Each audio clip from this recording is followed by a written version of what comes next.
Pemirsa, Indonesia hadir dalam The First Future Investment and Trade Partnership Ministerial Meeting di Singapura. Pertemuan tingkat Menteri Perekonomian menjadi forum perdana yang mempertemukan negara-negara mitra untuk merumuskan strategi bersama dalam menghadapi dinamika perdagangan global.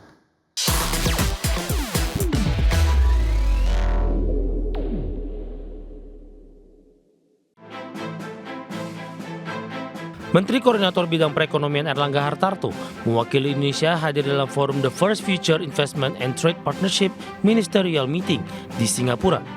Forum yang dibentuk 2 bulan lalu ini bertujuan memperkuat arus perdagangan dan investasi melalui prinsip keterbukaan, ketahanan, dan inovasi. Dalam forum ini Indonesia menegaskan komitmen untuk memperkuat perdagangan internasional, memperdalam integrasi rantai pasok, serta mempercepat transformasi digital. Melalui forum internasional tersebut, Indonesia menegaskan perannya dalam mendorong transformasi ekonomi regional dan global. Sementara itu, Future Investment and Trade atau FIT merupakan platform kolaboratif yang penting dalam perkuat koordinasi lintas negara, terutama dalam memetakan risiko, menyempurnakan regulasi, dan menciptakan stabilitas. Pada kesempatan yang sama, Menko Erlangga juga melakukan pertemuan bilateral dengan Minister for Trade and Industry Singapura, Gan Kim Yong. Pertemuan bilateral ini untuk membahas penguatan kerjasama ekonomi, integrasi kawasan, dan peluang kolaborasi strategis di tengah dinamika perdagangan global dan ekonomi digital. Selain itu, pertemuan ini menegaskan komitmen kedua negara untuk terus mempererat kemitraan strategis, di mana Indonesia dan Singapura sepakat untuk membuka arsitektur ekonomi digital di kawasan melalui prinsip-prinsip pasar perdagangan digital yang lebih komprehensif. Dari Jakarta, Adex Channel. Harga minyak ditutup melemah pada perdagangan di hari Kamis seiring Presiden Amerika Serikat Donald Trump mendorong Ukraina untuk menerima perjanjian damai dengan Rusia guna mengakhiri perang yang telah berlangsung lebih dari 3 tahun. Harga minyak mentah berjangka jenis Brent untuk kontrak pengiriman Januari 2026 ditutup melemah 0,2% menjadi 63,38 dolar Amerika per barrel, dan harga minyak mentah berjangka jenis West Texas Intermediate untuk kontrak pengiriman Desember 2025 ditutup turun 0,5% ke level 59,14 dolar per barrel.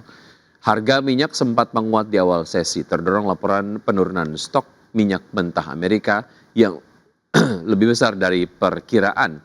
Di sisi lain, proposal perdamaian Amerika Serikat dan Rusia memuat konsesi wilayah Ukraina kepada Rusia serta pengurangan kekuatan militer Kiev, 2 hal yang sebelumnya ditolak Presiden Ukraina Volodymyr Zelensky. Namun pada hari Kamis Zelensky menyatakan akan mempelajari proposal tersebut dan berkonsultasi dengan Amerika Serikat mengenai rencana ini. Selanjutnya, pemirsa, dari bursa global, bursa saham Wall Street yang berbalik melemah tajam pada perdagangan di hari Kamis setelah rally di awal perdagangan seiring penguatan sektor teknologi yang dipicu kinerja Nvidia dan data ketenagakerjaan Amerika Serikat kembali mengaburkan prospek pasar tenaga kerja. Di perdagangan kemarin di hari Kamis, pemirsa, indeks Dow Jones Industrial Average ditutup merosot 0,84% menjadi 45.752, S&P 500 turun 1,56% ke level 6.538, dan Nasdaq Composite anjlok 2,15% ke posisi 22.078.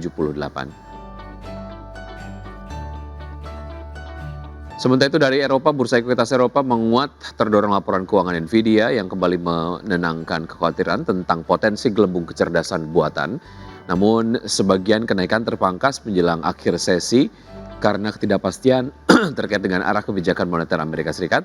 Indeks Stoxx 600 ditutup naik 0,4% ke level 563,94. DAX Jerman menguat 0,5% ke posisi 23.278, FTSE 100 Inggris meningkat 0,21% ke posisi 9.527. Emiten pengelola Pizza Hut PT Sari Melati Kencana Tbk atau PZZA menyatakan optimisme terhadap tahun 2026. Ya, proyeksi kinerja disebut akan melebihi target pertumbuhan ekonomi nasional. Presiden Direktur PZZA Boy Aditya Lukito menyampaikan bahwa prospek pertumbuhan perusahaan di 2026 masih bergantung pada kondisi ekonomi nasional yang dinamis. Kendati demikian, PZZA memandang tahun depan secara positif seiring target pemerintah yang memproyeksi pertumbuhan ekonomi di level 5,3 hingga 5,4%. PZZA menargetkan pertumbuhan di atas angka tersebut. Optimisme PZZA menguat berkat momentum pertumbuhan sepanjang tahun ini yang didukung strategi efisiensi serta pembiayaan ekspansi dari modal internal.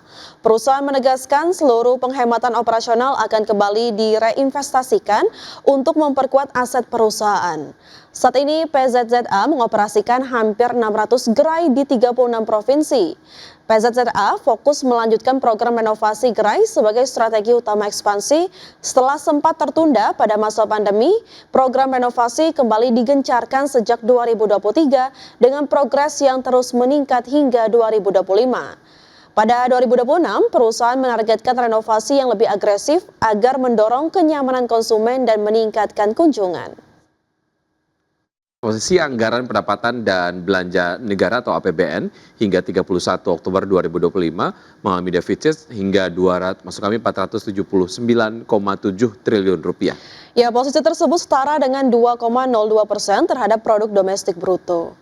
Dalam konferensi pers APBN Kita Oktober 2025, Menteri Keuangan Purbaya Sadewa mengungkapkan posisi anggaran pendapatan dan belanja negara hingga 31 Oktober 2025 mengalami defisit alias tekor sebesar 479,7 triliun rupiah atau setara dengan 2,02% terhadap PDB. Defisit APBN tersebut berarti pendapatan negara lebih kecil dibanding jumlah pengeluaran atau belanja negara. Tercatat, pendapatan negara hingga 31 Oktober 2025 mencapai 2.113,3 triliun rupiah atau 73,7%. Sedangkan belanja negara terrealisasi sebesar 2.593 triliun atau 73,5% dari outlook. Menurut Purbaya, posisi angka defisit APBN 479,7 triliun rupiah tersebut masih berada dalam batas aman dan terkendali. Defisit APBN per 31 Oktober 2025 tercatat sebesar 479,7 triliun rupiah atau sebesar 2,02% dari PDB. Angka defisit ini berada dalam Bank Indonesia masih mempertahankan suku bunga acuan di level 4,75% pada November 2025. Langkah ini dinilai masih sejalan dengan upaya menjaga stabilitas nilai tukar dan memperkuat kebijakan makroprudensial. Gubernur Bank Indonesia Peri Warjio menegaskan penahanan suku bunga 4,74% ini merupakan langkah strategis untuk menjaga stabilitas nilai tukar rupiah di tengah meningkatnya ketidakpastian global. Peri mengungkapkan bahwa kebijakan tersebut juga bertujuan menarik aliran investasi portofolio asing sekaligus memastikan efektivitas transmisi pelonggaran kebijakan moneter dan makroprudensial yang telah ditempuh sebelumnya. Selain kebijakan moneter, Bank Indonesia turut memperkuat pelonggaran makroprudensial melalui peningkatan efektivitas penyaluran likuiditas kepada perbankan guna mendorong ekspansi kredit ke sektor prioritas.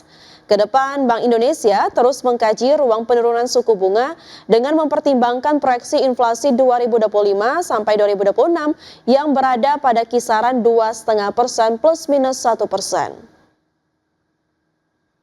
Rapat Dewan Gubernur Bank Indonesia pada tanggal 18 dan 19 November 2025 memutuskan untuk mempertahankan BI rate sebesar 4,75%. Demikian juga suku bunga deposit facility tetap sebesar 3,75%